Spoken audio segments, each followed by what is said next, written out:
Hello my dear student, welcome to my YouTube channel शिक्षा with आशा।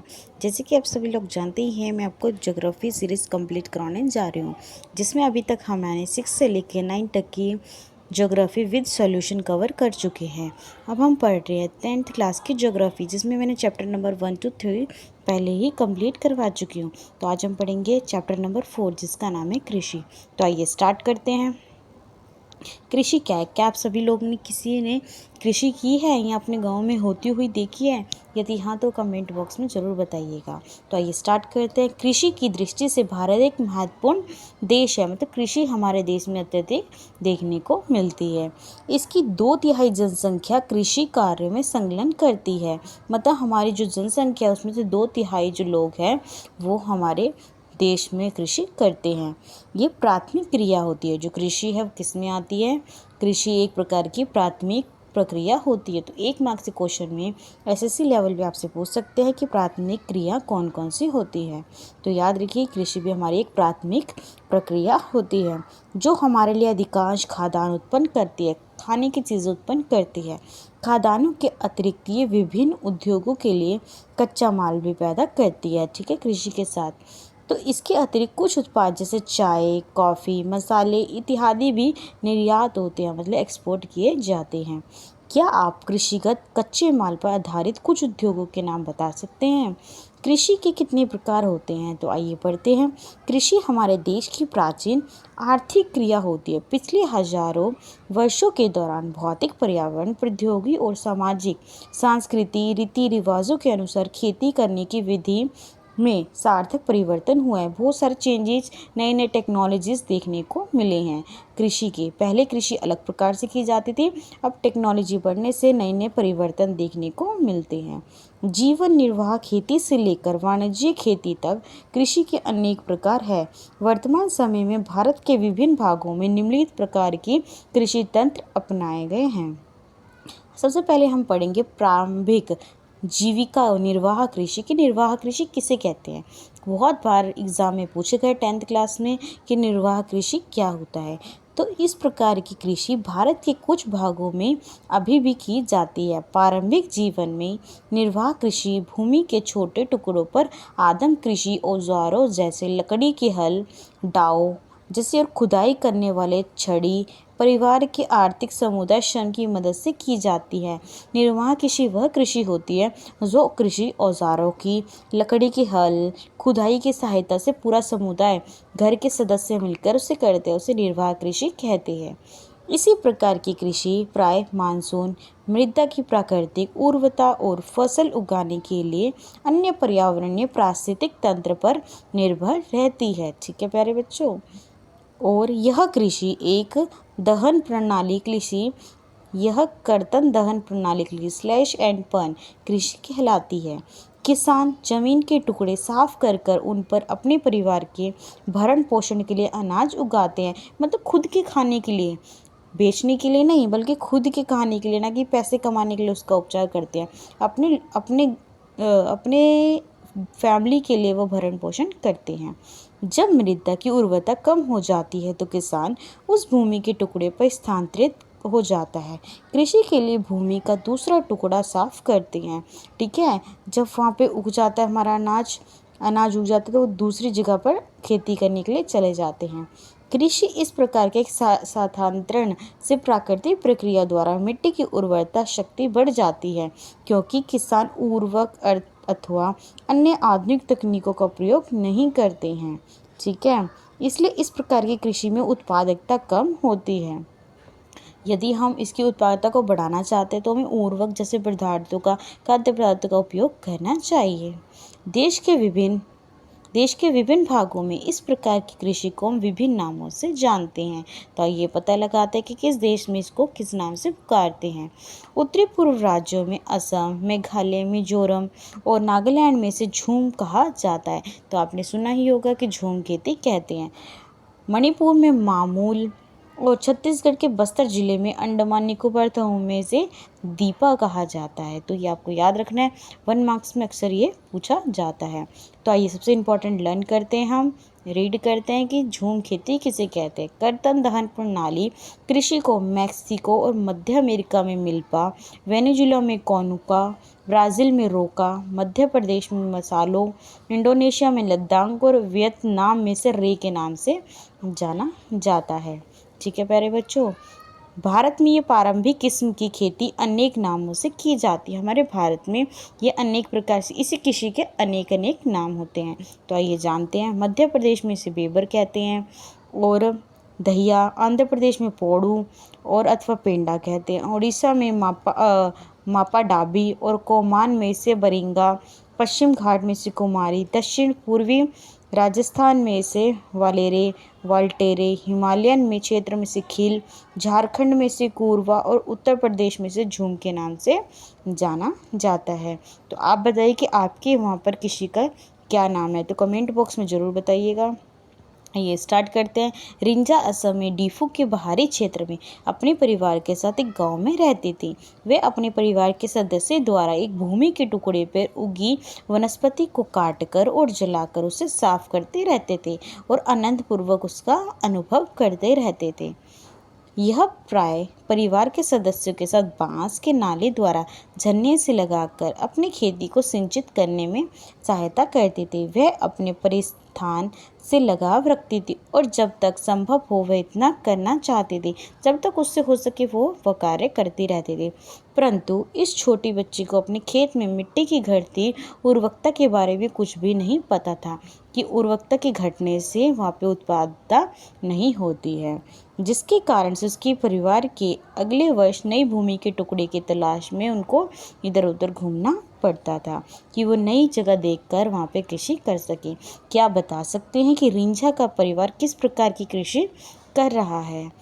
तो वो निर्वाह कृषि कर रहा है। क्या आप इन फसलों के नाम बता सकते हैं जो किस प्रकार कृषि उगाती है? तो अब हम पढ़ेंगे गहन जीविका कृषि के बारे में। गहन जीविका कृषि क्या होती है? इस प्रकार की कृषि उन क्षेत्रों में की जाती है जहाँ पर भूमि पर जनसंख्या का दबाव अधिक होता है, बहुत ज़्यादा देखने को मिलता है। यह श्रम गहन कृषि कहलाती है। ठीक है, जहाँ पे बहुत सारी जनसंख्या होती है, जहाँ अत्यधिक उत्पादन के लिए अधिक मात्रा में जैव रासायनिक निवेशों सिंचाई का प्रयोग किया जाता है। क्या आप भारत के कुछ राज्यों के नाम बता सकते हैं जहाँ पर इस प्रकार की कृषि होती है? भूस्वामित्व में विरासत के अधिकार के कारण पीढ़ी दर पीढ़ी जोतों का उसका आकार और आलाभ भद्र होता जा रहा है। ठीक है, होता जा रहा है और किसानों ने वैकल्पिक रोजगार न होने पर उनके पास कोई रोजगार ही नहीं होता, उसके कारण भूमि से अधिकतम पैदावार लेने की कोशिश करते हैं, अतः कृषि भूमि पर बहुत अधिक दबाव डालते हैं। अब हम पढ़ेंगे सबसे इम्पोर्टेंट कि वाणिज्य कृषि क्या है। इस प्रकार की कृषि के मुख्य लक्षण आधुनिक निवास जैसे अधिक पैदावार होने वाले बीजों, रासायनिक उर्वरक की कीटनाशक के उपयोग से उच्च पैदावार प्राप्त करना। कृषि के वाणिज्यीकरण का स्तर विभिन्न प्रदेशों में अलग अलग देखने को मिलता है। उदाहरण के लिए हरियाणा, पंजाब में चावल वाणिज्य एक फसल होती है कि ये भी वाणिज्यिक फसल होती है और उड़ीसा में एक जीविका फसल होती है। क्या आप उन फसलों के कुछ उदाहरण दे सकते हैं जो एक प्रदेश में वाणिज्य की फसल के रूप में और दूसरे प्रदेशों में जीविका फसल के रूप में उगाई जाती है? रोपण कृषि। रोपण कृषि क्या है? अक्सर कई बार 10th क्लास में पूछा गया कि यह एक प्रकार की वाणिज्यिक कृषि होती है। ठीक है, खेती होती है। इस प्रकार की खेती में लंबे चौड़े क्षेत्र में एकल फसल मतलब खाली एक ही फसल, चाहे वो कोई भी फसल उगा लो, ठीक है, एक ही फसल बोई जाती है। तो रोपण कृषि में उद्योग कृषि के बीच एक अंतरापृष्ठ इंटरफेस होता है। रोपण कृषि व्यापार क्षेत्र में की जाती है। व्यापार मतलब कहीं डील की जाती, फसलों को बेचने का काम करते हैं, जो अत्यधिक पूंजी और श्रमिकों की सहायता की जाती है। ठीक है, इसे पैसे के लिए उगाया जाता है और बहुत इसमें मेहनत, श्रमिक मतलब मजदूर लगते हैं। इससे प्राप्त सारा उत्पादन उद्योग कच्चे माल के रूप में प्रयोग किया जाता है। ठीक है, भारत में चाय, कॉफी, रबड़, गन्ना, केला इत्यादि यह महत्वपूर्ण रोपण कृषि कहलाती है। ठीक है। असम और उत्तरी बंगाल में चाय, कर्नाटका में कॉफ़ी वहाँ की मुख्य रोपण फसलें होती हैं, क्योंकि रोपण कृषि में उत्पादन बिक्री के लिए बहुत अधिक यहाँ पर देखने को मिलता है। आइए स्टार्ट करते हैं नेक्स्ट और चलते हम पता लगाते हैं और कृषि के बारे में। इसलिए इसके विकास में परिवहन मतलब ट्रांसपोर्टेशन, संचार साधनों से संबंधित उद्योग, बाजार महत्वपूर्ण योगदान निभाते हैं। शस्त्र प्रारूप क्या है? अपने भारत की भौतिक विविधताओं, संस्कृति की बहुलता के संबंध में अध्ययन किया जाता है। ये देश में कृषि पद्धति शस्त्र प्रारूप में प्रतिबंधित होते हैं। इसलिए देश में बोई जाने वाली फसलें अनेक प्रकार की होती हैं। खाद्यान्नों और रेशे वाली फसलें, सब्जियां, फल, मसाले इत्यादि यहाँ पर शामिल होते हैं। भारत में 3 प्रकार की शस्त्र ऋतुएं होती है, जो इस प्रकार की है: रबी, फसल और जायद। ठीक है, आपसे पूछ सकते हैं कि भारत में कौन सी 3 प्रकार की शस्त्र ऋतुएं होती हैं, तो उनके नाम है रबी, फसल और जायद। ठीक है प्यारे बच्चों, रबी फसलों को शीत ऋतु में अक्टूबर से दिसंबर तक बोया जाता है, तो ये आपको याद रखना है। ग्रीष्म ऋतु में अप्रैल से जून तक मध्य काटा जाता है। जो फसलें रबी फसलें में उगाई जाती है अक्टूबर से दिसंबर तक, वह ग्रीष्म ऋतु में उसे अप्रैल से लेकर जून तक काट दिया जाता है। गेहूँ, जोर, मटर, चना, सरसों कुछ मुख्य रबी फसलें होती हैं। यद्यपि ये फसलें देश के विस्तृत भाग में बोई जाती है, अनेक देशों में उगाई जाती है। उत्तरी पश्चिमी राज्य जैसे पंजाब, हरियाणा, पंजाब, जम्मू कश्मीर, उत्तराखंड और उत्तर प्रदेश गेहूं अन्य रबी फसलों के उत्पादन के महत्वपूर्ण राज्य हैं। शीत ऋतु में शीतोष्ण पश्चिमी विक्षोभ में होने वाली वर्षा इन फसलों के अत्यधिक उत्पादन में सहायता करते हैं, मतलब इसके उत्पादन के लिए बहुत सहायक होती है। पंजाब, हरियाणा, पश्चिम उत्तर प्रदेश, राजस्थान के कुछ भागों में हरित क्रांति की सफलता भी रबी फसल की वृद्धि में एक महत्वपूर्ण कारक निभाती है। ठीक है, कार्य बहुत इम्पोर्टेंट होता है, जिससे वर्षा के आने से कभी नुकसान तो कभी फ़ायदा देखने को मिलता है। ठीक है, क्या आपने किसी प्रकार की फसल को उगाया है? यदि हाँ तो कमेंट बॉक्स में ज़रूर बताइएगा। खरीफ फसल, खरीफ फसलें देश के विभिन्न क्षेत्रों में मानसून के आगमन, जब मानसून आता है तब बोई जाती है। ये सितंबर से अक्टूबर में काट ली जाती है। मानसून आने से पहले इसको काट लिया जाता है। ऋतु में बोए जाने वाली मुख्य फसलों में चावल, मक्का, ज्वार, बाजरा, तूर, अरहर, मूंग, उड़द, कपास, जूट, मूंगफली, सोयाबीन शामिल है। चावल की खेती कृषि रूप से असम, पश्चिमी बंगाल, ओडिशा, आंध्र प्रदेश, तेलंगाना, तमिलनाडु, केरल, महाराष्ट्र, विशेषकर कोंकण तटीय क्षेत्र में, उत्तर प्रदेश और बिहार में देखने को मिलती है। पिछले कुछ वर्षों में चावल पंजाब और हरियाणा में बोई जाने वाली महत्वपूर्ण फसलें बन गई हैं। असम, पश्चिमी बंगाल, उड़ीसा में धान की 3 फसलें होती है: औस की, अमन की और बोरो की बोई जाती है। रबी खरीफ फसलें ऋतु के बीच में ग्रीष्म ऋतु में बोई जाने वाली फसलों को जायद कहते हैं। तो आपसे पूछ सकते हैं कि जायद क्या होता है या जायद फसल कौन सी होती है? तो रबी और खरीफ फसल ऋतु के बीच में ग्रीष्म ऋतु में बोई जाने वाली फसलों को जायद कहते हैं। जायद ऋतु में मुख्यतः तरबूज, खरबूजे, खीरे, सब्जियां और चारों की फसलें उगाई जाती है। गन्ने की फसलों को तैयार किए जाने में लगभग 1 वर्ष लग जाता है। तो गन्ने की फसलों को तैयार करने में कितना वर्ष लगता है बच्चों? 1 वर्ष। मुख्य फसलें कौन सी है? मिट्टी, जलवायु, कृषि पद्धति में अंतर के कारण देश में विभिन्न क्षेत्रों में अनेक प्रकार के खाद्य और अखाद्य, जो खाने वाली फसलें और जो नहीं खाने वाली फसलें उगाई जाती है। भारत में उगाई जाने वाली मुख्य फसलें चावल, गेहूँ, मोटा अनाज, दालें, चाय, कॉफ़ी, गन्ना, तिलहन, कपास, जूट आदि देखने को मिलते हैं। अब हम पढ़ेंगे चावल कहाँ बोया जाता है। भारत में अधिकांश लोगों का खाद्य पदार्थ कौन सा है?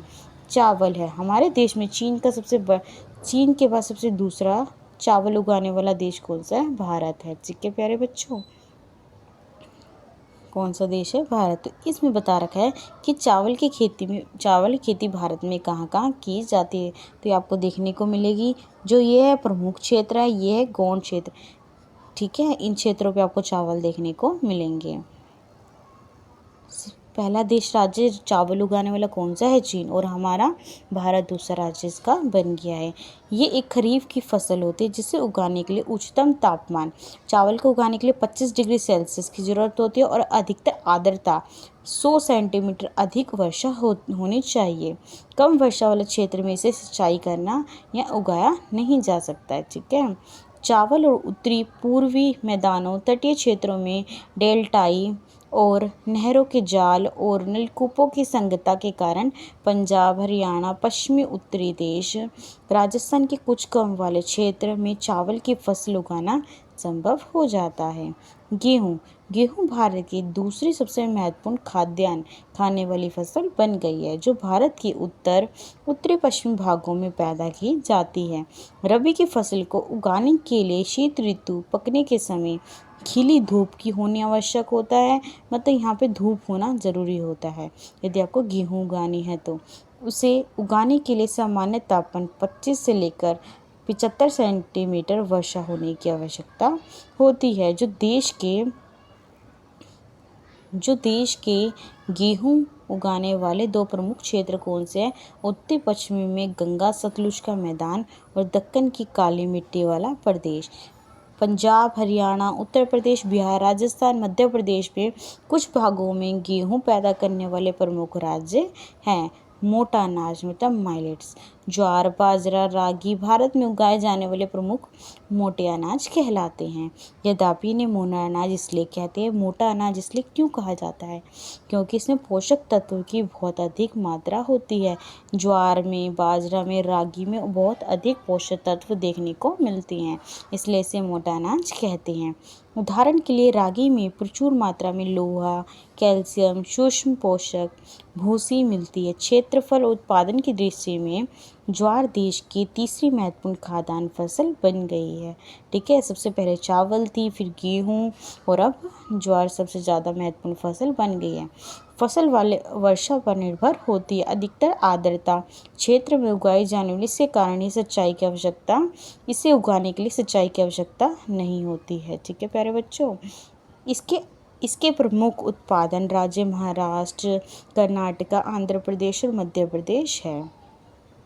बाजरा। अब हम पढ़ने जा रहे हैं बाजरा के बारे में। ये बोला और उथली काली मिट्टी पर उगाया जाता है। तो बाजरा कहाँ पर उगाया जाता है? जहाँ पर काली मिट्टी पाई जाती है। तो वो राजस्थान, उत्तर प्रदेश, महाराष्ट्र, गुजरात, हरियाणा इसके प्रमुख उत्पादक राज्य है। रागी शुष्क प्रदेशों की फसलें और यह लाल, काली, बलुआ, दोमट और उथली काली मिट्टी पे अच्छी तरह से उगाई जाती है।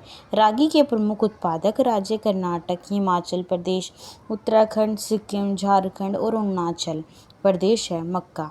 यह एक ऐसी फसल है जो खाद्यान्न व चारा दोनों रूप से प्रयोग की जाती है, खाने के लिए भी और ठीक है चारे के रूप में भी जानवरों को भी खिलाई जाती है। ये एक प्रकार की खरीफ फसल होती है।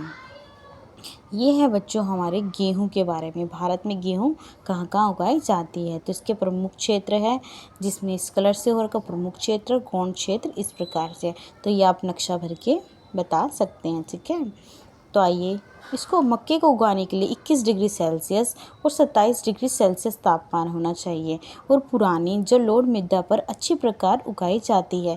बिहार जैसे कुछ राज्यों में मक्का रबी की ऋतु में भी यह उगाई जाती है।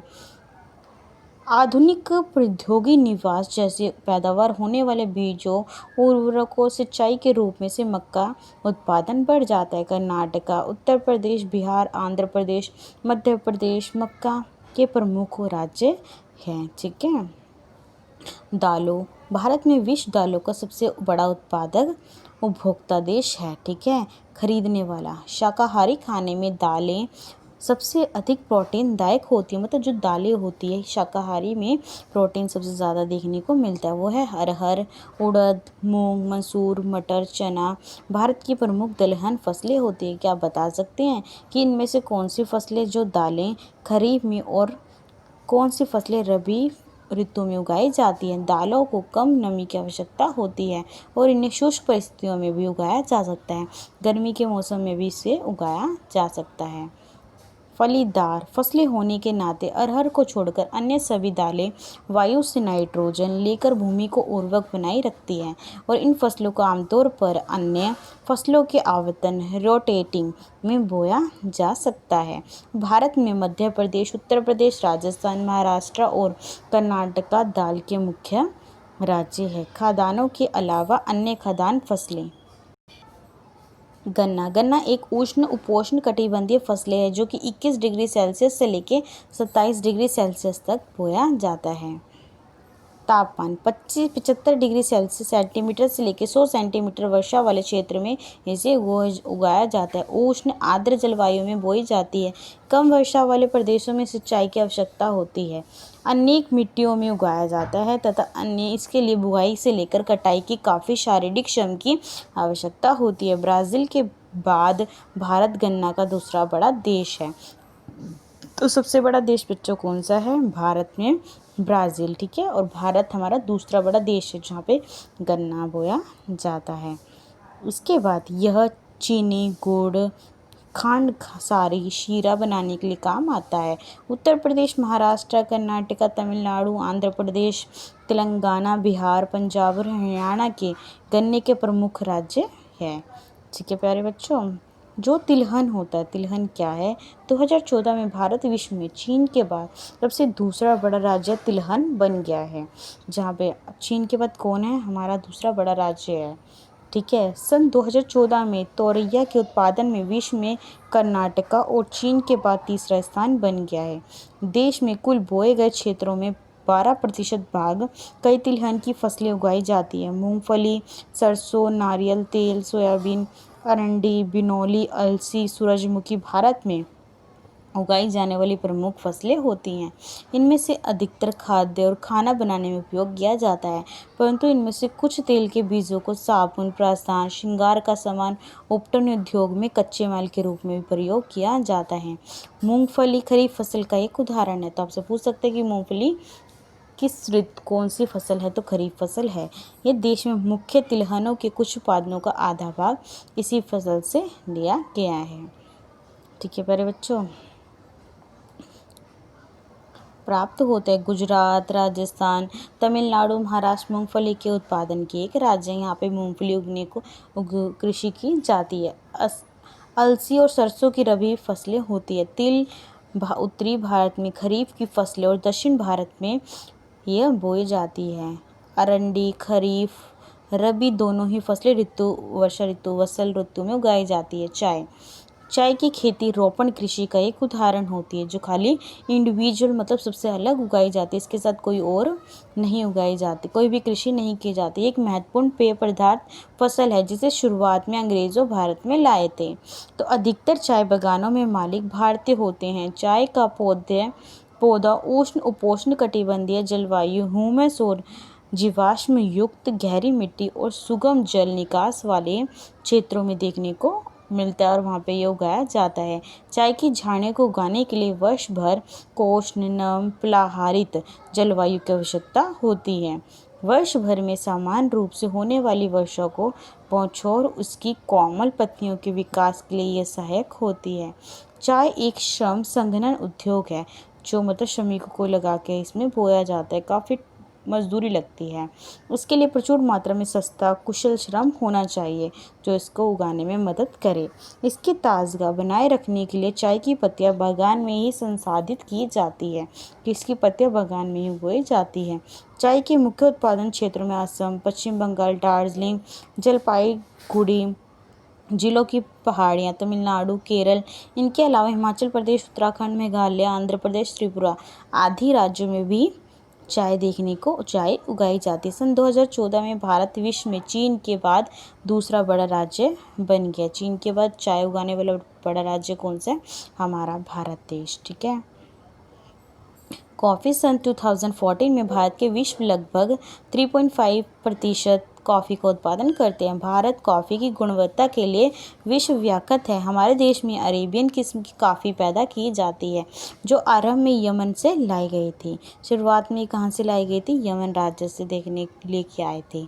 इस किस्म की कॉफ़ी की विश्व में अधिक मांग है। काफ़ी मांग देखने को मिलती है। यह विश्व में अधिक मांग है। इसी कृषि की शुरुआत बाबा बूदन पहाड़ियों से हुई। आज भी इसकी खेती नीलगिरी की पहाड़ियों के असम पास, कर्नाटका, केरला, तमिलनाडु में की जाती है। बागवानी फसलें, ये फसलें सन 2014 में भारत में विश्व में फलों सब्जियों के उत्पादन में चीन के बाद दूसरा स्थान है। भारत उष्ण शीतोष्ण कटिबंधीय दोनों ही प्रकार की यहाँ पे फसलें उगाई जाती है, उत्पादन की जाती है। भारतीय फसलें जिसमें महाराष्ट्र, आंध्र प्रदेश, तेलंगाना, उत्तर प्रदेश, पश्चिम बंगाल के आम, नागपुर, चिरापुंजी, मेघालय के संतरे, केरल, मिजोरम, महाराष्ट्र, तमिलनाडु की केरले, उत्तर प्रदेश और बिहार की लीची और मेघालय के अनानास, आंध्र प्रदेश, तेलंगाना, महाराष्ट्र के अंगूर, हिमाचल प्रदेश, जम्मू कश्मीर के सेब, नाशपाती, खुबानी, अखरोट। विश्व भर में इसकी बहुत मांग है। ठीक है प्यारे बच्चों, और भारत में विश्व में लगभग 13% सब्जियों का उत्पादन किया जाता है। भारत का मटर, फूल गोभी, प्याज, बंद गोभी, टमाटर, बैंगन, आलू उत्पाद ये प्रमुख स्थान इसके हैं। ठीक है बच्चों, अब यहाँ से हम पढ़ेंगे सेकंड पार्ट में। ठीक है, सेकेंड पार्ट में इसके बारे में हम वर्णन करेंगे। तो हमारा फर्स्ट लेक्चर कंप्लीट होता है। Thank you watching my YouTube channel शिक्षा विद आशा। यदि आपको इससे कोई भी क्वेरीज हो तो आप मुझे कमेंट बॉक्स में बता सकते हैं। यदि आपको मेरा लेक्चर विद सॉल्यूशन पसंद आए तो आप शेयर करें, सब्सक्राइब करें, और कोई भी क्वेरीज हो तो आप मुझे कमेंट बॉक्स में बता सकते हैं। Thank you watching my YouTube channel शिक्षा with Asha. Thank you so much.